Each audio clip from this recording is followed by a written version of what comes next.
የምንማርበት የትምህርታችን ርዕስ የከበረ መስዋዕት በሚል ይሆናል። የዚህ ትምህርት መሰረታዊ ዓላማ ክርስቲያኖች ሁለመናቸውን ለእግዚአብሔር አሳልፈው መስጠት እንዲገባቸው ማሳየት ነው። ወንጌል አቅጣጫ ጠቋሚ ነው፣ ኮምፓስ ነው። አያስገድድም። ወንጌል አይገርፍም። ወንጌል አያስደነግጥም። ወንጌል አያስፈራራም። ወንጌል ብርሃን ነው።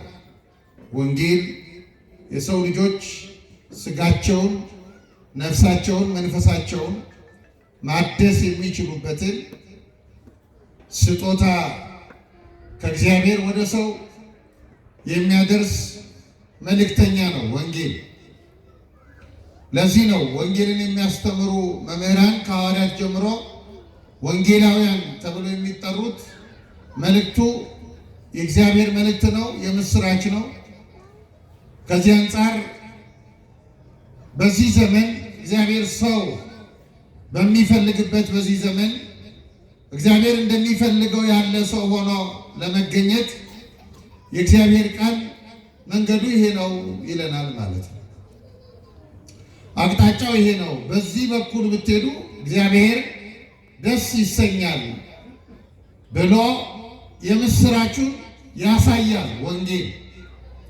ከዚህ አንጻር ዛሬም የምናየው ይሄንን ነው። ባጭሩ ለትምህርታችን መነሻ የምናደርገው የመጽሐፍ ቅዱስ ክፍል ሐዋርያው ቅዱስ ጳውሎስ ለሮሜ ክርስቲያኖች ከጻፈላቸው መልእክት ወደ ሮሜ ሰዎች ምዕራፍ 12 ቁጥር 2 ላይ ያለውን ኃይለ ቃል ቅዱስ ጳውሎስ ጠቅለል አድርጎ እንግዲህ ወንድሞች ሆይ ሰውነታችሁን እግዚአብሔርን ደስ የሚያሰኝና ሕያው ቅዱስ መስዋዕት አድርጋችሁ ታቀርቡ ዘንድ በእግዚአብሔር ርኅራኄ እለምናችኋለሁ ይላል።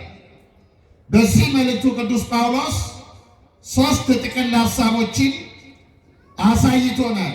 አንደኛው የስብከቱ መንገድ ነው። መንገዱ አስደናቂ ነው። በፍቅር ይጀምርና በልመና ይደመድማል። ከኦሪቱ ሕግ በተለየ መንገድ የኦሪቱ ሕግ የሰው ልጆችን ውድቀት እንደ መስታወት በትክክል የሚያሳይ ነበረ። የኦሪቱ ሕግ 10ቱን ትእዛዛት እንኳን ብንመለከታቸው የመጀመሪያው እግዚአብሔር እንዲህ ይላል፣ ከእኔ በቀር ሌላ አምላክ ላንተ አታድርግ። ይሄ መከልከልን የሚያሳይ ነው።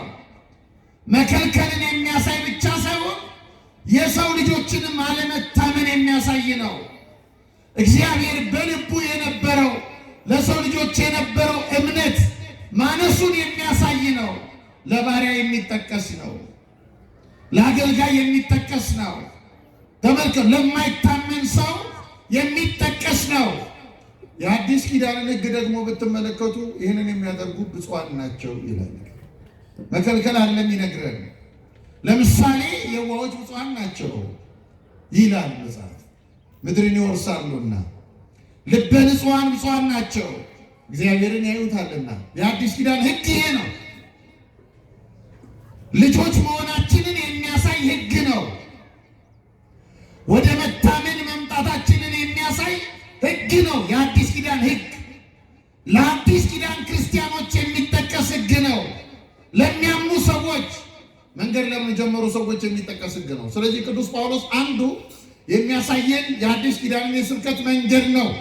እንዴት ባለ መንገድ መሰበክ እንደሚገባው፣ የክርስቶስን መልእክት እንዴት ባለ መንገድ ወደ ሰው ልጆች ማድረስ እንደሚገባ መንገዱን ያሳያል። ሁለተኛው ደግሞ ቅዱስ ጳውሎስ ምን ያሳያል? ምክርን በጸጋ የተደገፈ ምክር ያሳያል። ቤተሰባዊነትን ያሳያል። ወንድሞች ሆይ በማለት በሶስተኛ ደረጃ ደግሞ ከሰው የሚጠበቀውን ድርሻ ያሳያል። በተለይ የሮሜ መልእክት 16 ምዕራፎች አሉት። ከምዕራፍ 1 ጀምሮ እስከ 11 ያለው እግዚአብሔር ለሰው ልጆች ያደረገውን ማዳን፣ ለሰው ልጆች የከፈለውን ቤዛነት፣ የወደቀው የሰው ልጅ ተመልሶ እንዲነሳ ለሰው ልጆች እንዴት ያለ ጸጋ ሆኖ እንደተገኘ እንደተገለጠ እግዚአብሔር አብ ልጁን እንደላከ ልጁ ለሰው ቤዛ እንደሆነ መንፈስ ቅዱስ ደግሞ በዚህ የቤዛነት ስራ ውስጥ አካላዊ ቃልን ከሰው ልጆች ስጋ ጋር እንዴት ባለ መንገድ እንዳዋሃደ ጠቅለል አድርጎ ሥላሴ የሰው ልጆች እንዴት እንዳዳነ እና የዳንበት መንገድ የምንም አይነት አስተዋጽኦ ሳናበረክት በራሱ በእግዚአብሔር ጸጋ ብቻ መዳናችንን ያለ እግዚአብሔር መዳን እንደሌለ ያለ ክርስቶስ ቤዛነት ሕይወት እንደሌለ ይህንን መዳን ሰው በራሱ ፈቃድ ማምጣት እንዳልቻለ ይህ ሰውን ሁሉ የሚወደው እግዚአብሔር የሰው ልጆች ለማዳን ሰው እንደሆነ ያሳያል። እስከ ምዕራፍ 11 ያለው ይህ ሳምንት እንደምታውቁት ዘወረደ ተብሎ ይታወቃል። አይደለም ክርስቲያን ዘወረደ ማለት እንደተማራችሁት ከሊቃውንቱ አምላካ መልእክት እግዚአብሔር ሰማይ ዙፋኑ የሆነ ምድር የእግሩ መረገጫ የሆነ አምላክ የባህሪ አምላክ ሲሆን በባህሪው ማንም ሊመረምረው ሊደርስበት የማይቻለው ሲሆን እንኳን ከፍጡራን ቀርቶ ከሰው ልጆች ቀርቶ ከነፍስ የሚረቁ መላእክት እንኳን አይተውት የማያውቁት በባህሪው ሩቅ የሆነ እግዚአብሔር ከኛ ጋር ስጋችንን ተዋህዶ የቅርብ ዘመድ የሆነበት ቤተሰብ የሆነበት እኛን ወደ ውስጡ የከተተበት እርሱ ወደኛ ውስጥ ገብቶ እኛን ወደ እርሱ ውስጥ ያስገባበት አስደናቂ መገለጥ ነው ዘወረደ። ስለዚህ እግዚአብሔር ይህንን ማዳን እንዴት እንደሰራልን እንዴት እንዳደረገልን እንዴት እንዳከመን ምን አደረገው እግዚአብሔር ሰውን በስጋ ማርያም ሲገለጥ ሰውን ምን አደረገው እግዚአብሔር? ወዳጆቼ ሰውን አምላክ አደረገው እግዚአብሔር። ሰው ባሪያ ነበረ። ሰው የዲያብሎስ ያውም እኮ የእግዚአብሔር አይደለም የዲያብሎስ ባሪያ ነበረ።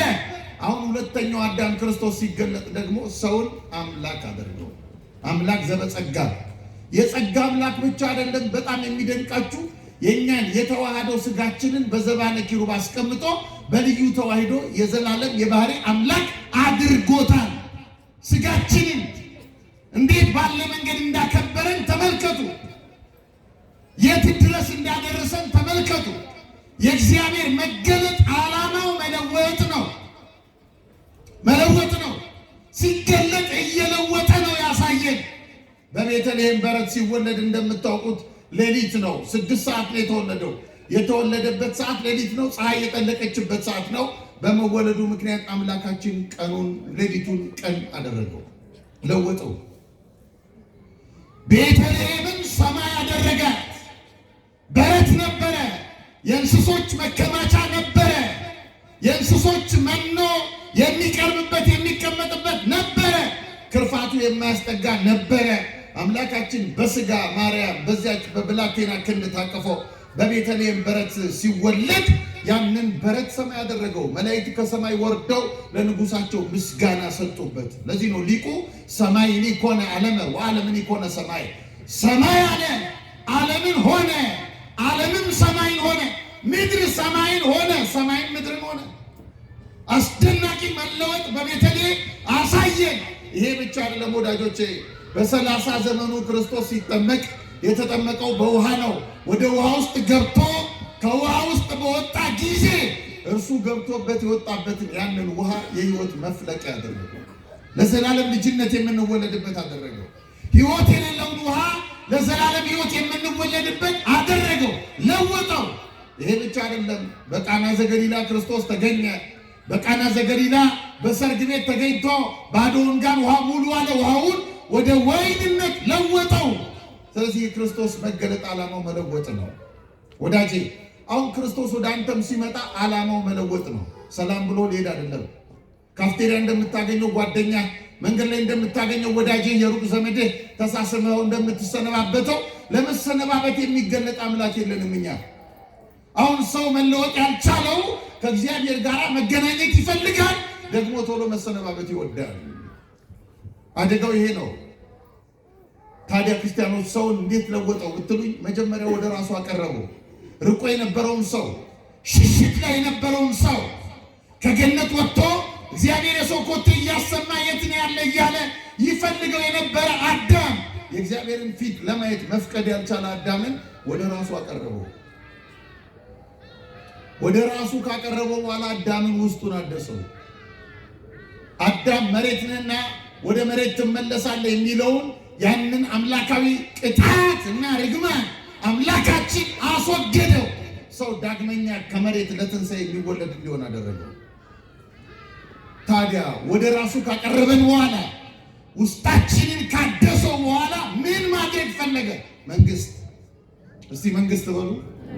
አልሰማኋችሁ? መንግስት ማለት ምሳሌ የእርሱ መንግስት ማድረግ ነው የፈለገውኛ። ለጲላጦስ መንግስቴ ከዚህ ዓለም አይደለችም ማለት መንግስቴ ከዚህ ዓለም አይደለችም ማለት ምድራዊ ዙፋን የለኝም ማለት ብቻ እንዳይመስላችሁ። መንግስቴ ቤተ ክርስቲያን ከዚህ ዓለም አይደለችም። መንግስቴ ምዕመናን ከዚህ ዓለም አይደሉም። ዓለምን የሚያስተናግዱ አይደሉም። አንድ ሰው መሰረት ጥሎ ቤት ሰርቶ በሚል ላይኑ ደስ የሚያሰኘውን ቀለም ቀብቶ ወደ ቤቱ እንደሚገባ ላይኑ ደስ የሚያሰኘውን ዕቃ አስገብቶ እንደሚገባ አምላካችን ለእርሱ ደስ የምናሰኝ አድርጎ ወደ ውስጣችን ገባ። አለ ውስጣችን ነው አለ ክርስቶስ። እንዲህ ባለ መንገድ አድሶናል። አለ ክርስቶስ ውስጣችን። የታደሰ ማንነት አለን ክርስቲያኖች። ይህንን ነው ቅዱስ ጳውሎስ በዚህ በሮሜ መልእክት እግዚአብሔር ለእኛ ያደረገውን ኢየሱስ ተብሎ ለእኛ ያደረገውን መድኃኒት የሆነበትን ሞታችንን ተቀብሎ ሕይወቱን ለእኛ ያካፈለበትን አስደናቂ የቤዛነት ሥራ ከገለጠ በኋላ ለዚህ የቤዛነት ሥራ ደግሞ ከኛ የሚጠበቀውን ምላሽ ከምዕራፍ 12 ጀምሮ ይነግረናል። ከቃሉ ጋር ናቸው አይደል? ሁላችሁ? አዎ። ከምዕራፍ 12 ጀምሮ ያለው ደግሞ በጸጋ የዳኑት ሰዎች፣ በክርስቶስ የዳኑት ሰዎች አዳም ካመጣባቸው በደልና ነውር በክርስቶስ አማካኝነት ነፃ የሆኑ የሰው ልጆች ክርስቲያኖች ምን ሊያደርጉ እንደሚገባቸው ለዚህ ውለታ፣ ለዚህ ክፍያ፣ ለዚህ ቤዛነት ምን ሊያደርጉ እንደሚገባቸው ጋርቤጅ አላስቀምጠንም። ክርስቶስ ያደነን በከንፈራችን ብቻ ኢየሱስ እያልን እያታለን ነው እንድንኖር አይደለም ያዳነን። ያዳነን ቤቱ ሊያደርገን ነው። ያዳነን መቅደስ ሊያደርገን ነው። ያዳነን የእሱ ችሎት ሊያደርገን ነው። በነገራችን ላይ አባታችን ሆይ በሰማያት የምትኖር ብለን ምን እንላለን? ቀጥሎ ስምህ ይቀደስ፣ ከዚያስ ምን ትምጣ? መንግስትህ ትምጣ ማለት ምን ማለት ነው ታውቃላችሁ? መንግስትህ ትምጣ ማለት መንግስትህ እኔ ነኝ ወደ አንተ ልምጣ ማለት ነው። እንዳትዘሉት ሌላ ቀን ማለት ነው። እኔ አንተ መንግስት ነኝ፣ አንተ ባለህበት ዓለም ልኖር ይገባኛል። ስለዚህ ጥራኝ ማለት እኮ መንግስት ትምጣ ማለት የቤተ ክርስቲያን ናፍቆት ነው። የክርስቶስ መንግስት የሆኑ ሰዎች ናፍቆት ነው፣ የዕለት ዕለት ናፍቆት። የዚህ ምላሽ ምን መሆን እንደሚገባው ቅዱስ ጳውሎስ በጸጋ ሲመክረን ማለት ነው። ምን ማለት ነው? በፍቅር የሚሰራ እምነት እንዲኖር። እምነት ብቻውን ህይወት ሊሆን አይችልም። እምነት ብቻውን እምነት መሰረት ነው። እምነትን ግን አስከትሎ እምነቱን የሚያበራው ብርሃን ያስፈልጋል። ኦርቶዶክሳውያን ሊቃውንት እምነትና ስራን እንዲህ ባለ መንገድ ይገልጡታል። ይህንን መብራት ተመልከቱት። ይሄ የሚበራው አምፖል ወይም ፓውዛ እንደምትመለከቱት ዝም ብሎ አልበራም። ሁለት ሰርኪዩቶች አሉት፣ ፋየር ሰርኪዩት እና ወተር ሰርኪዩት የሚባሉ። ውሃና እሳት ሪያክት ያደርጋሉ። ውሃና እሳት ይዋሃዳሉ። በመዋሃዳቸው ምክንያት ብርሃን ይሰጣል። ምናልባት ወተር ሰርኪዩት የሚባለው የውሃው ክፍል ከጎደለ ካነሰ እሳቱ ብቻውን ሊያበራው አይችልም። እሳቱ ብቻውንም ደግሞ እሳቱ አንሶ ደግሞ ውሃውም የበዛ ቢሆን ውሃው ብቻውን መብራት ሊሆን አይችልም። ክርስቲያኖች እንደዚህ ናቸው። እምነታቸው በስራ የሚገለጥ በስራ ለምን እንዲኖሩ እንዲታዩ። ለዚህ ነው ከስራ ውጭ የሆነች እምነት በራሱ የሞተ ነው የሚለው ቅዱስ ያዕቆብ። የሞተ ነው፣ አሜን ብቻ እያለ የሚኖር የሞተ ነው። እሱ በክርስቶስ ዘንድ አይታወቅም። በፍቅር የሚሰራ እምነት እንዲኖረን ምን ማለት ነው? ከኛ ስለሚጠበቀው ግዴታ ከትምህርት በኋላ ግዴታ ይመጣል። ቅዱስ ጴጥሮስ አስተማራቸው። 3000 ነፍሳት በአንድ ጊዜ መጡና ምን እናደርጋሉት? ሰው ከተማረ በኋላ ይሄን ይላል። አሁን ከተማራችሁ በኋላ ዛሬ የሆነ ነገር ብላችሁ ነው መውጣት ያለባችሁ። በዚህ ወንጌል እንደተለመደው ሰማን ብለን አጨብጭበን መውጣት የለብንም ወዳጆች። ምን ላድርገው? እግዚአብሔር አሁን ከዚህ ሰዓት ጀምሮ ይህንን ሐሳብ ካካፈለኝ ሰዓት ጀምሮ ምን እንዳደርግ ይፈልጋል? እግዚአብሔር ምን እንዳደርግ ይፈልጋል? ምን እንዳደርግ ከኛ የሚጠበቅ ግዴታ። ከመገለጥ በኋላ ኃላፊነት አለ። እግዚአብሔር መልሶ ምድርና ሰማይን ለኛ ሰጠን ባደራ። ገነትን ለአዳም የሰጠ እግዚአብሔር አሁን ታላቁን አካሉን ቤተክርስቲያኑን ባደራ ለኛ ሰጠን፣ እንኩ ብሎ ሰጠን። ወዳጄ ለቄሱ ብቻ አይደለም የተሰጠው፣ ላንተም ነው። ለጳጳሱ ብቻ አይደለም የተሰጠው፣ ላንተም ነው። ቤተክርስቲያን የተሰጠችው አመነን እግዚአብሔር መልሶ። ለምን መንግስቱ ካደረገ በኋላ መንግስቱን እንዴት አያምንም ወዳጆቼ? መንግስቱ ግን እንዲጠበቅለት ይፈልጋል። መንግስቱ በክብር እንዲጠበቅለት ይፈልጋል። ታዲያ ቅዱስ ጳውሎስ ይህንን ታላቅ መልእክት በምን ገለጠው? በመስዋዕት ገለጠው። እንግዲህ ወንድሞች ሆይ አለ፣ እግዚአብሔርን ሰውነታችሁን እግዚአብሔርን ደስ የሚያሰኝና ሕያው ቅዱስን መስዋዕት አድርጋችሁ ታቀርቡ ዘንድ በእግዚአብሔር ርኅራኄ እለምናችኋለሁ ነው የሚለው። ተመልከቱ፣ ይሄ ራስን ስለመስጠት ራስን ምን ሰውነታችሁን አለ እግዚአብሔርን መምሰል ማለት ነው። እስቲ እግዚአብሔርን መምሰል በሉ። አዎ እግዚአብሔርን ወደ መምሰል መውጣት የሚያስችለንን መሰረት እንድንጥል አካላችን የእግዚአብሔር እንዲሆን ማንም እንዳይጠቀምበት ማንም። በዚህ በአንደኛ ቆሮንቶስ መልእክቱ ቅዱስ ጳውሎስ ምዕራፍ 6 ቁጥር 13 ላይ ምን ይላል መሰላችሁ? ስጋም ለጌታ ነው ይላል። ሆድ ለመብል ነው፣ መብልም ለሆድ ነው አለና፣ ነገር ግን አለ ስለ አካላችን ሲናገር ስጋ ግን ለጌታ ነው። ይሄ እጅ እግሮቻችን ሳይቀሩ ለእግዚአብሔር እንዲሰጡ ከነውር እንዲጠበቁ ከወንጀል እንዲጠበቁ ሕዋሳቶቻችን ለእግዚአብሔር እንዲሰጡ ቅዱስ ጳውሎስ እና ሲጀምር ምንድን ነው የሚለው? ወንድሞቼ ሆይ ሲል እህቶቼ ሆይም እያለ ነው ማለት ነው። ምክንያቱም ሔዋን የተገኘችው ከአዳም ጎን ነውና፣ ወንድሞቼ ሆይ ታላቅ ሐዋርያ ነው። በፍቅር ይጀምራል። አያችሁ፣ ወንጌል እንደዚህ ነው። ወንጌል እያስደነገጠህ የሚመጣ ሳይሆን ደስ እያለ በልብ እየፈሰሰ እንደ መስታወት ቆሻሻህን እያሳየ ራስን እንድታጥብ የሚያዘጋጅ ነው ወንጌል። አስደንጋጭ አይደለም ወንጌል፣ የሚያስፈራራ አይደለም ወንጌል፣ ደስታ ነው። እግዚአብሔር አባታችን ነዋ። እግዚአብሔር ፍቅር ነዋ። የሚጋብዘን እግዚአብሔር ለፍቅር ነዋ፣ ለድነት ነው፣ ለመዳን። ስለዚህ ምን አለ ቅዱስ ጳውሎስ? ወንድሞቼ ሆይ አለ፣ ትንሹንም ትልቁንም። የሚገርም ነው። እሱ እስከ 3ኛ ሰማይ ተነጥቆ የመላእክትን ምስጋና መስማት የቻለ ነው። ግን ሁላችንን ወንድሞቼ ሆይ አለ፣ ከራሱ ጋር አስተካክሎ። አሁን ሰው ትንሽ መኪና ከቪትስ ወደ ያሪስ፣ ከያሪስ ወደ ቢዋይዲ ሲቀየር አይደል? አብሮ ጠባዩ ይቀየራል፣ አረማመዱ ይቀየራል፣ አመለካከቱ ይቀየራል። በሚለብሰው፣ በሚበላው፣ በሚጠጣው፣ በሚያገኘው ልክ ማንነቱን ይተረጉማል። ቅዱስ ጳውሎስ ተመልከቱ፣ ትምክህት የለውም። 3ኛ ሰማይ ላይ ደርሷል። ግን ወንድሞቼ ሆይ እህቶቼ ሆይ ይላል። እኛ እንደ በቃን ራሳችን እየቆጠርን ጳጳሱን ስናመኑ ሌለ፣ ቄሱን ስናመኑ ሌለ፣ ችግር የለባቸውም እኮ እያልኳቸው አይደለም። ግን ራሳችን እንደ በቃን ልክ እንደ ንጹህ የሆነ ቦታ ተቀምጠን አቤት ቤተ ክርስቲያን ፈረደባት። ወዳጅ አንተስ አይተዋል? ራስህ አይተዋል? ለክርስቶስ የምትመች ነህ? አንቺ ለክርስቶስ የምትመች ነሽ? ነን? ማን ነው ራሱን ጠይቆ የሚያውቀው? ማን ነው? አዲስ ትምህርት ነው ያመጣ ነው። ታውቃላችሁ? አሁን ድንግል ማርያም የኃጢአት ቆጣሪ ብትሆን አስባችሁታል? ብትሆን ከቅድስናዋ የተነሳ በቃ እዚህ ጋር ቁጭ ብላ መዝገብ ይዛ ብትቀመጥ ማን ነው እናታችን ብሎ የሚጠራት? ማን ይጠራት ነበር? ግን እንደሱ አይደሉም። ቅዱሳን አይደሉም። የበቁትማ እንደሱ አይደሉም። ተመልከቱ ወንድሞቼ ሆይ፣ በፍቅር ጀመረ። በፍቅር ደስ ብሎ ግብዣ ነው የሚያቀርበው።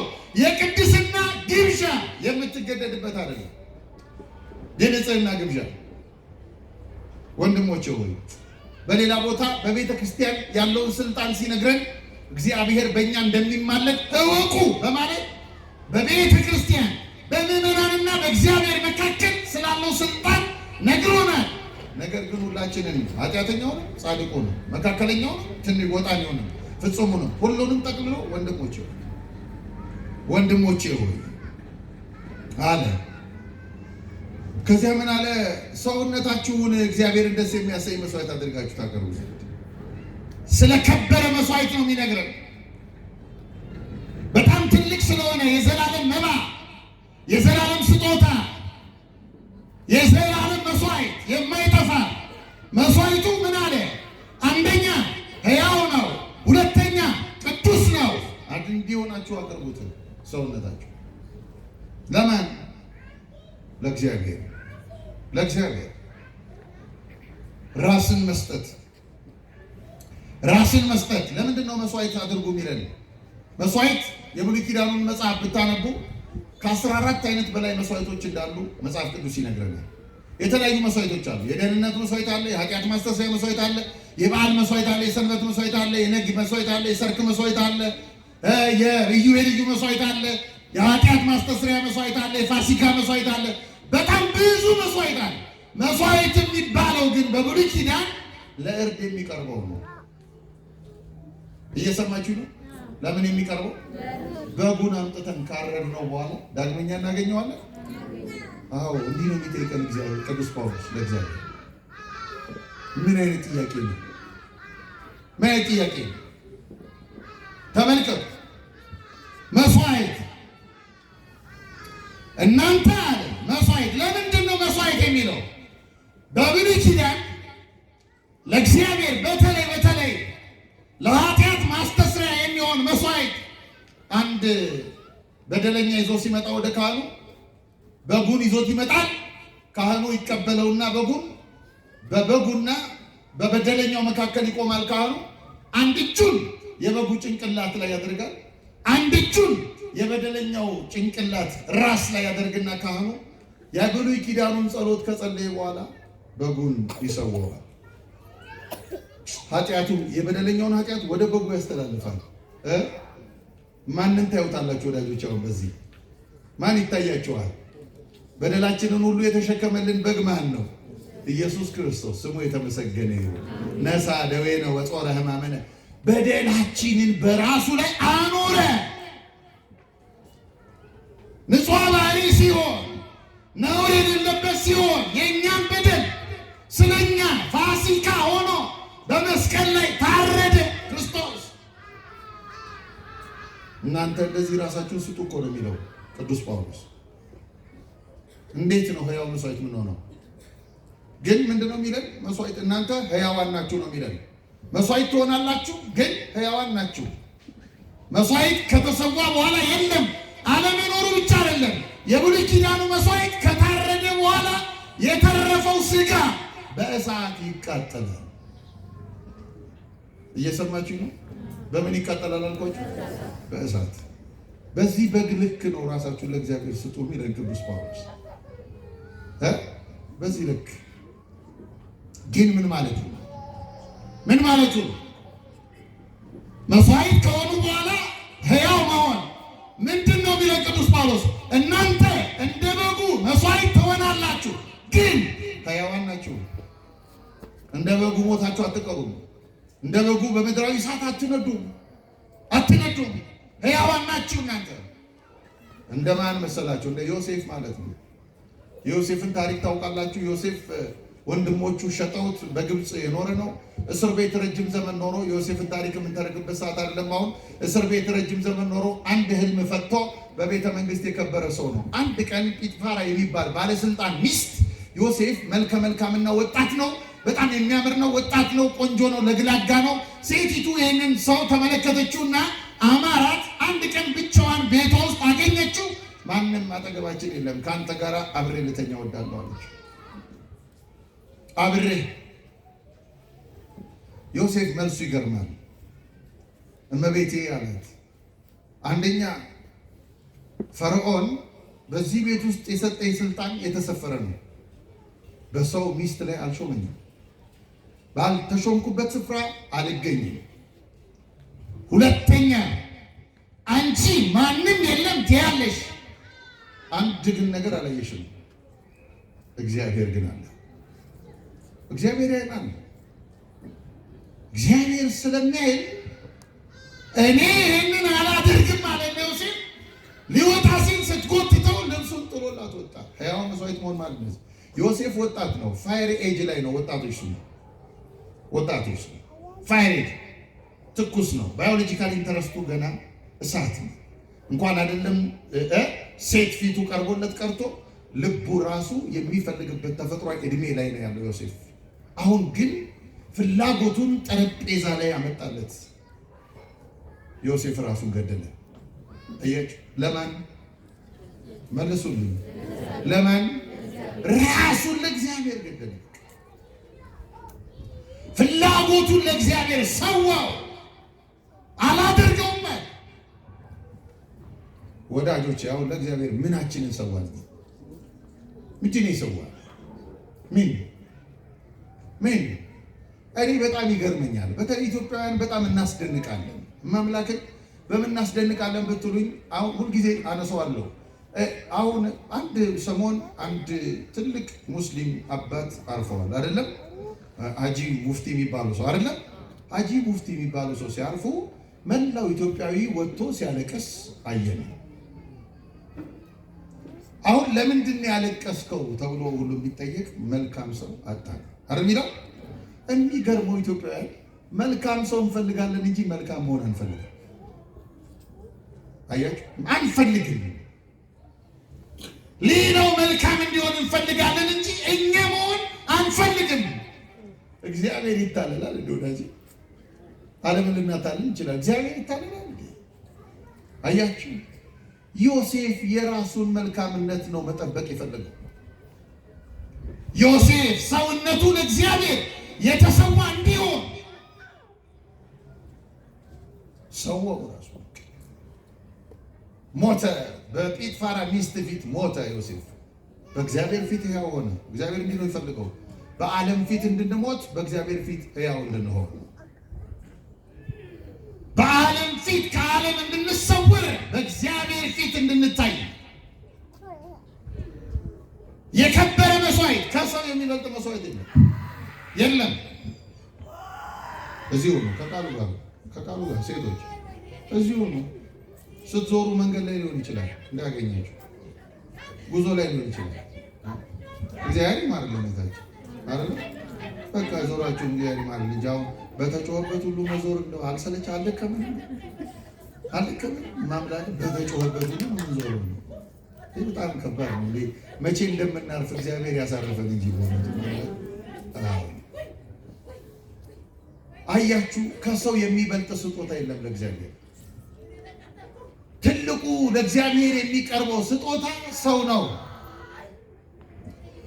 ለዚህ ነው የከበረው ስጦታ የከበረው መስዋዕት ሰው ስለሆነ እግዚአብሔር ማንነቱን የሰጠው ለሰው ነው። አያችሁ፣ ለሰው ቤዛ የሆነው ለሰው አምላካችን ለሰው። ይህንን ነው ተመልከቱ፣ ራሳችንን ለሱ የከበረ መስዋዕት እንድናደርግ ዮሴፍ አሁን ተመልከቱት። ዮሴፍ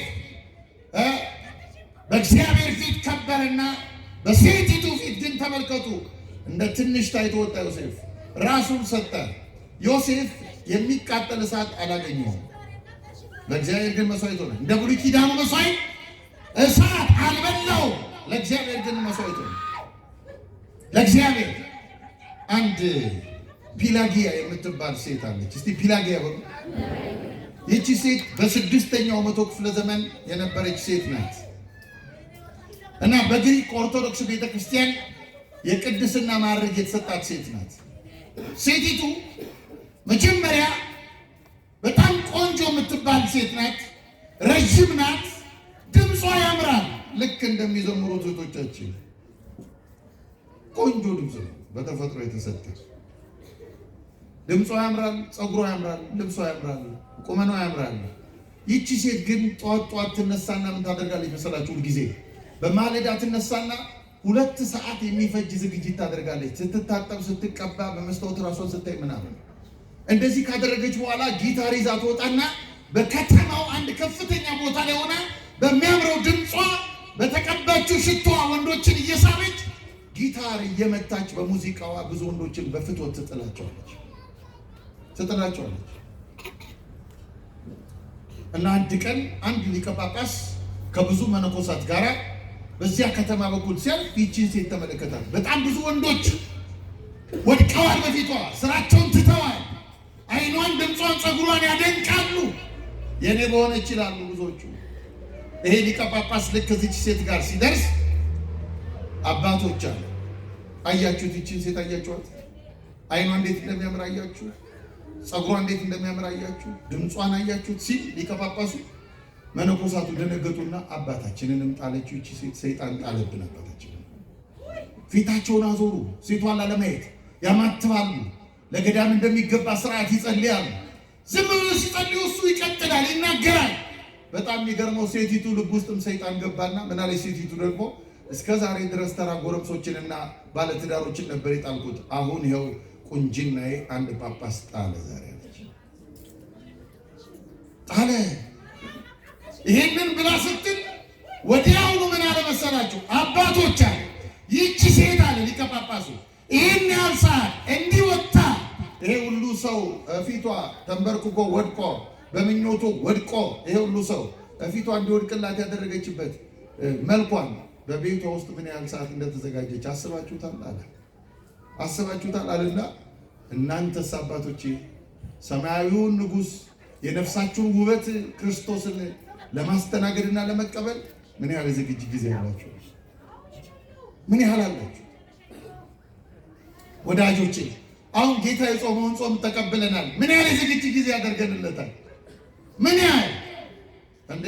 እንደውም አንድ ወጣት ሲነግረኝ እግዚአብሔር ይስጠው በጣም የተፈተነበት ጉዳይ ስለነበረ መምህር አለኝ ደወልና ሰኞ ዕለት አቤት አልኩት። በጣም የሚገርምህ በጣም ዛሬ እየጸጸተኝ ያለው ነገር እሑድ ዕለት ከጓደኞቼ ጋር አብረን አንድ ቦታ ስናመሽ ሰዓት እያየን እስከ 6 ሰዓት ስንበላ ነበር። ሰዓት ነው የሚቆጥረው። እንዴት ሰይጣን እንደሚያሰቃየኛቸው መብላት እኮ ነውር አይደለም፣ ግን ተመልከቱ ሰይጣን እንዴት እንደሚያሰቃይ። ምን ያህል ዝግጅት አድርገንለታል ለእግዚአብሔር ልንቀበለው። አይ ይሄን ጠየቃቸውና ወደ ሴቲቱን ዞረ። አንቺ ሴት አላት እነዚህን ሁሉ ወንዶች ለመጣል፣ እነዚህን ሁሉ ጎረምሶች ለማንበርከክ፣ በፍቶት ለመጣል በቤትሽ ተዘጋጅተሽ እንዲያምረሽ ወጥተሻል፣ ጊታርሽን ይዘሻል። ነገር ግን ነፍስሽን እርቃን የምታይበት የነፍስሽን መራቆት የምታይበት ክርስቶስን አሰብሽው ታውቂያለሽ? ነፍስሽ አንድ ቀን ራስሽን እንድታይ ፈቅደሽ እንዳታያለሽ ታውቂያለሽ? በዓይንሽ ነው የምታዩ፣ በመስታወት ነው አካልሽን የምታዩ። አንድ ቀን ነፍስሽ ወደ ራስሽ እንድታይ እስቲ ፍቀዱላት ለነፍሳችሁ ክርስቲያን። እስቲ ነፍሳችን ወደ ራሳችን ትይና ትበይንብን። እስቲ ምን ትላለች ወንድሜ ስላንተ ነፍስህ ምን? ይሄ ሲነግራት ሴቲቱ አለቀሰች። አለቀሰችና ፊቱ ሊቀ ጳጳሱ ፊት ጊታሯን ሰበረችና በቀጥታ ወጥታ ተከተለችው። እባክህ እኔ ክርስቲያን አልነበርኩም እና ክርስቲያን መሆንሻለሁ፣ ነፍሴ የክርስቶስ ሙሽራ እንድትሆን እፈልጋለሁ፣ ውሰደኝ አለችው። ወስዶ ገዳም ሴቲቱን አጥምቆ አስተምሮ ክርስቲያን አድርጎ ከዚህ በኋላ ወደ ዓለም አልመለስም ብላ ጌታችን የጸለየበት ደብረ ዘይት ዋሻ ውስጥ ለዘመናት ኖራ በምናኔ ዓለምን ሳትመለከታት ነፍስ ከስጋዋ ሲለይ ልክ እንደ ማርያም ግብፃዊት አንበሶች ናቸው የቀበሯት። ወዳጆቼ እግዚአብሔርን ስንሰማው እንዲንወስናለን፣ ስንሰማው እንዲንወስናለን። በቃ አሁን ዛሬ በዚህ ዓርብ ጉባኤ እግዚአብሔር ይህን የነገረኝ ለእኔ ነው። እኔ ነኝ ፒላጊያ፣ እኔ ነኝ። ነፍሴ ሆይ እስቲ ወደ እኔ ተመልከች። ይህ ነፍሴ የክርስቶስ ሙሽራ እንደሆነ የከበረ መስዋዕት እንደሆነ ይህ ተመልከች። ራስን ማየት ወደ ውስጥ ወደ ውስጥ። ወዳጆቼ ራሳችንን መስጠት፣ ምናችንን? ስጋችንን፣ ነፍሳችንን እና መንፈሳችንን። እነዚህ ሶስቱ ለእግዚአብሔር ማስረከብ። ያኔ በፊቱ የከበርን መስዋዕት እንሆናለን። ተመልከቱ፣ ለመቃጠል አንሰጥም እንደ ኦሪቱ በግ። ግን በምን ክርስቲያን ይቃጠላል ካላችሁኝ፣ በፍቅር። እስቲ በፍቅር በሉ። በማን ፍቅር? በእግዚአብሔር ፍቅር ይቃጠላል ክርስቲያን። የምንነድበት እሳት ፍቅሩ ነው። በእግዚአብሔር ፊት ከተቃጠል፣ በፍቅሩ ከተቃጠል ወዳጆች እንሰጣለን። አብርሃምን አይታችሁታል? ልጁን ይስሐቅን ይዞት ወደ ተራራ ሲወጣ አባቴ አብርሃም አንድ ነገር ጠየቀው እግዚአብሔር። አብርሃም ልጅህን አምጣ ሰዋው አለ። መጀመሪያ እኮ ኪዳን ገብቶለት ነበር። በዚህ ልጅ ዘርህን እንደ ምድር አሸዋ አበዛዋለሁ። ይህን ኪዳን ከእግዚአብሔር ሰምቷል። ሁለተኛ ደግሞ አብርሃም አይኑ የሚያርፍበት ልጁ ባደገ ጊዜ በጎረመሰ ጊዜ ደግሞ እግዚአብሔር አምጣና ረደዋል። አብርሃም እንዴ እግዚአብሔር ምን ነካዋል አለ። ትናንትና ዘርህን እንዲያበዛዋለሁ ብሎ አሁን ልጅን አምጣ ይለኛል እንዲህ አላለም። ለመሰላችሁ የአብርሃም ቴረሙ እግዚአብሔር ነው፣ ቀመሩ እግዚአብሔር ነው። አምላካችን ቀመራችን እንዲሆን ይርዳል። እግዚአብሔር ቀመሩ ሆኖ የሚወጣ የሚገባ ሰው የህሊና ረፍት አለው። ረፍት አብርሃም ልጁን ይዞ ራሱን ልጁን እንጨቱን አሸክሞ ወደ ተራራ ቢላውን አስይዞ ሲወጣ በሚያራራ ድምፅ አባቴ እስከዛሬ እኮ በግም እንይዝ ነበር በጎ ይታላል። ልጅ ነው ወደ አባቱ የጠየቀው። አብርሃም ግን ከእግዚአብሔር ጋር ተነጋግሮበታል። በልጁ እንዲጨክን ያደረገው ምንድን ነው? ፍቅር። የማን ፍቅር? የእግዚአብሔር። ታዲያ ወዳጆቼ በኃጢአት መጨከን ያቅተልኛል? በክፋት መጨከን ያቅተል? በጥላቻ መጨከን ያቅተል? በዓለማዊ ሀሳብ ላይ ስለ እግዚአብሔር ፍቅር መጨከን እንዴት ያቅተናል? አብርሃም በልጁ ጨከን። በልጁ አጋደሙ። ልጁ ከእግዚአብሔር አይበልጥም ብሎ አጋደሙ። አያችሁ፣ አብርሃም አንድ ልጁን ለእግዚአብሔር ስለሰጠ እግዚአብሔር መልሶ ለአብርሃም አንድ ልጁን ለመስቀል ሞት ሰጠለት። ስሙ የተመሰገነ ይሁን። በልጅ ስጦታ ልጅ ሰጠው እግዚአብሔር አብ። ወዳጆቼ በፍቅር እንቃጠል እንጂ በፍቅር በእግዚአብሔር ፍቅር። እግዚአብሔር ሆይ ፍቅርን በልቤ ሳለው። ያንተ ፍቅር። አንድ ነገር ልንገራችሁ። አሁን መጽደቅ የማይፈልግ ሰው የለም። ቅዱስ መሆን የማይፈልግ ሰው የለም። ግን ሰው ኃጢአት የሚጫወትበት ኃጢአት የሚያንገላታው ዓለም የሚያንገላታው የእግዚአብሔር ፍቅር ስለጎደለው ነው። ፍቅሩ ባይጎለን ኖሮ ኃጢአት አይጫወትብንም። ፍቅሩ ባይጎለን ኖሮ ጥላቻ አይጫወትብንም። ፍቅሩ ባይጎለን ኖሮ ሕዋሳቶቻችንን ለዓለም አናስረክብም። ፍቅሩ ሲጎድል ነው። እግዚአብሔር ፍቅሩን በልባችን ይሙላለን። የእግዚአብሔር ፍቅር አስደናቂ ነው። የማንተውለት ነገር የለም። ሰው ለሚወደው የማይሆነው አለ እንዴ ወዳጆቼ? ሰው ለሚወደው እንቅልፍ አጣው ይልል እንዴ? ሰው ለሚወደው ያው ለሚከዳ የዚህ ዓለም ፍቅር እንጀራ ልበላለኝ ውሃ ልጠጣለኝ ይል የለም እንዴ? ሰው እንዴት እግዚአብሔርን መውደድ ያቀተዋል?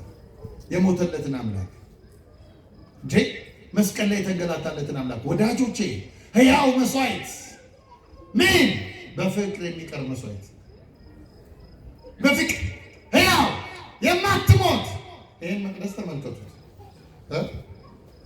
ይሄ መቅደስ እንኳን እዚህ ቦታ ከተሰራ ጀምሮ ዲዛይን አልተቀየረ? አልተቀየረ? ተቀይሯል አይደለም? ይኖራችሁ ታውቃላችሁ።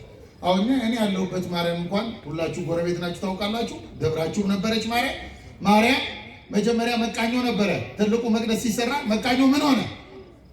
ነገሩ ምን ሆነ? ፈረሰ። አየህ፣ መቅደስ እንኳን ምን ይላል? ይፈርሳል፣ ይተካል በሌላ። አንተ ግን የማትፈርስ ሕያው መስዋዕት፣ ሕያው ከሞት በኋላ ዘላለማዊነት ያለ ሕያው መስዋዕት። መስዋዕቱ ሕያው ብቻ አይደለም ቅዱስም እንዲሆን። ምን እንዲሆን? ቅዱስ። የብሉይ ኪዳኑ መስዋዕት አንጻራዊ ቅድስና ነበረው። ይሄ የብሉይ ኪዳን መስዋዕት ቅድስናው ምንድነው ብትሉኝ፣ በጉ ቀንዱ ያልከረከረ ጥፍሩ ያልዘረዘረ ይመረጣል። አብርሃም መርጧል መስዋዕቱ። ማነው? አቤል መርጧል መስዋዕቱ። አቤል ከበጎቹ መካከል እግዚአብሔር ንጹህ ነው፣ ንጹህ መስዋዕት ይወዳል ብሎ መልካሙን መርጦ ሰጥቷል። አንጻራዊ ቅድስና ነበረው እግዚአብሔር። ወዳጆቼ ለሱ የከበርን መስዋዕት እንድንሆን ቅድስና እንዲኖረን ይፈልጋል። ቅድስና ሁለት ነገሮች ጠይቂያችሁ ትምህርቴን ልጠቅልለው እስቲ። ለምሳሌ አሁን ለገብርኤል እዚህ ጥላ ስለት ሰጠን፣ ጥላ ሰጠን። ስለት የሰጠነውን ጥላ በሌላ ቀን ጥላ ከቤታችን የራሳችንን ሳንይዝ መተን ፀሐዩ ሲበረታብን ወደ ቄሰ ገበዙ ጠጋ ብለን መምህሩ ባለፈው ጥላ አስገብቼ ነበረ፣ አሁን ከቤቴ ጥላ ስላላመጣው ዛሬ ሊጠቀምበትና ነገ መልስሎታለሁ ማለት ይቻላል? ለምን? አቤት ለማን ሰጠነዋል? ለእግዚአብሔር ከሰጠነው በኋላ እኛ ምን አንልበትም? ታዲያ ወዳጆቼ እኛ ከጥላ እናንሳለን? ሌላው ይጠቀምብናል። እኛ ራሳችንን ለእግዚአብሔር እንዳልሰጠን የምታውቁት በዚህ ነው። አልሰጠነውም። 50 ነው የሚጠቀሙበት። አልሰጠነውም። ይሄ ብቻ አይደለም። አንዳንዴ እንደ ፈሪሳዊ የሚያደርጋቸው ሰዎች አሉ። ቤተ መቅደስ አካባቢ ካህኑ ጠጋ ብሎ ምንጣፉ አካባቢ ጋር ጫማውን ሲያወልቅ አቤት አቤት ድፍረት፣ አቤት ድፍረት፣ ጫማውን እዚህ ተጠግቶ ይወልቃል ይላሉ ማለት ነው። ጥሩ ነው ለመቅደሱ መቆርቆር። ድካሙንም ግን የቄሱን ብታዩለት ጥሩ ነው። ድካሙን ብታዩለት ደግሞ ከምንጣፉም የሚበልጥ መሆኑን ብታዩለት ጥሩ ነው። ካህናቸው ግን ዞሮ ምንጣፉ ሌላ ሰው እንዳይረግጠው የምንፈልገው ለማን ስለተሰጠ ነው? ለእግዚአብሔር። ታዲያ አንተ ከምንጣፍ ታንሳለህ? ስንት ጫማ ልባችን እንዲረግጠዋል ወዳጅ፣ ስንት እግዚአብሔር ልብህን ዙፋን ሊያደርገው ይፈልጋል። ይሄ ምንጣፍ ቱርክ የሰራው ምንጣፍ ነው። ያልቃል፣ ያረጃል፣ ይቀየራል። እኔና እናንተ ግን የከበረን የዘላለም መባ ስጦታ ለእግዚአብሔር የከበረን። ስለዚህ ምንድን ነው የሚያስፈልገን? ንስሐ። አሁን እኔ እኮ የሚገርመኝ ሰው ሰዓት ይቆጥራል። 9 ሰዓት ልብላ፣ 6 ሰዓት ልብላ፣ 10 ሰዓት ልብላ፣ እስከ 12 ልቆይ ይላል። ጥሩ ነው። በጣም ግን የሚገርመው ምን እንደረሳን ታውቃላችሁ? ራሳችንን ለእግዚአብሔር ሳንሰጠው ረሃባችንን ብቻ እንሰጠዋለን፣ ጾማችንን ብቻ እንሰጠዋለን። ወዳጆቼ አምላካችን የከበርን መስዋዕቶች እንድንሆን ይፈልጋል። ከዚያ ሲጠቀልል ምን አለ? በእግዚአብሔር ርኅራኄ እለምናቸዋለሁ። በማን ርኅራኄ? ራሳችሁን ታቀርቡ ዘንድ ደግሞ ርኅራኄው ምንድን ነው? ይኸው እዚህ መገኘታችን የእግዚአብሔር ርኅራኄ ነው። እግዚአብሔር ርኅራኄ ነው። ተስፋዬ ሞሲሳ እዚህ ጋር ቆሞ ካባ ደርቦ መስበኩ የእግዚአብሔር ርኅራኄ ነው። ቄሱ ቤተ መቅደስ ገብቶ በቀደሱ የእግዚአብሔር ርኅራኄ ነው። ምዕመናን ወደ ቤተ ክርስቲያን ገብተው ነጭ ለብሶ ሲቆሙ በጨለማ የሰሩትን እነሱና እግዚአብሔር ያውቃሉ። የእግዚአብሔር ርኅራኄ ነው። መመዘኛ አይጠይቅም። እግዚአብሔር መመዘኛ አይጠይቅም። ወዳጆቼ፣ እህቶቼ፣ አሁን ዛሬ ብዙ ጊዜ እናገረዋለሁ። ኬክ ቤት እንኳን በ1000 ብር ለማትሞላ ደሞዝ ለመቀጠር መልክ ይታያል። ወንድ ትስባለች፣ ገበያ ትስባለች ይባላል። ታውቃላችሁ? ደላሎቹን እንዲሏቸው ምን ጠየቀሽ እግዚአብሔር? አሁን ምን ወደዚህ ትመጪ? ምን ጠየቀ? ይሄ ርኅራኄው ነው። ለዚህ ነው አቤቱ በምሕረትህ ብዛት ወደ ቤትህ እገባለሁ አለ ዳዊት። ቅዱስ ጳውሎስ ግን የሚነግረን ይሄን አይደለም። ከዚህ በሚበልጠው ርኅራኄ፣ በየትኛው? በመስቀል ላይ በተገለጠው ርኅራኄ፣ ለወጉት ዓይን በሰጠበት ርኅራኄ፣ ላሰቃዩት ምሕረት በለመነበት ርኅራኄ፣ ተመልከቱ፣ ለገረፉት ገነትን በከፈተበት ርኅራኄ። በዚህ ታላቅ ርኅራኄ እለምናችኋለሁ፣ ሰውነታችሁን ለእግዚአብሔር ስጡት። ክርስቲያኖች ግድ የላችሁ። አሁንም ጾም የሰበሰበውን ሰውነታችን በትንሣኤ ምክንያት ዓለም እንዳይነጥቀን መላ ማንነታችንን ለእግዚአብሔር እንስጠው። እግዚአብሔር የሚጠቀምበት መቅደስ ነው። የማይፈርሰው መቅደስ ሰው ነው። ውድ ስጦታ ሰው ነው። ካህኑ አስራቱ ሰው ነው። እግዚአብሔር ከካህኑ የሚጠይቀው ስንት ሰው አመጣህ ብሎ ነው። እና እናንተ ለነፍስ አባቶቻችሁ ሳይቀር አስራቱ ናችሁ፣ ለእግዚአብሔር የምትቀርቡ ስለሆናችሁ ሰውነታችሁ ለእግዚአብሔር ስጡ። የከበረ መስዋዕት አድርጋችሁ ስጡ። ያን ጊዜ እግዚአብሔር በጾማችን ደስ ይሰኛል። ያን ጊዜ እግዚአብሔር በጸሎታችን ደስ ይሰኛል። ያን ጊዜ እግዚአብሔር በዝማሬያችን ደስ ይሰኛል። መላ ማንነታችንን ለእርሱ ሰጥተን የእርሱ መንግስትና መቅደስ ሆነን አባቶቻችን በከበሩበት ክብር የዘላለም ክብር እንድንከብር መድኃኔዓለም መንፈሳዊ ጉልበቱን ያድለን። ጾማችንን ይቀድስልን።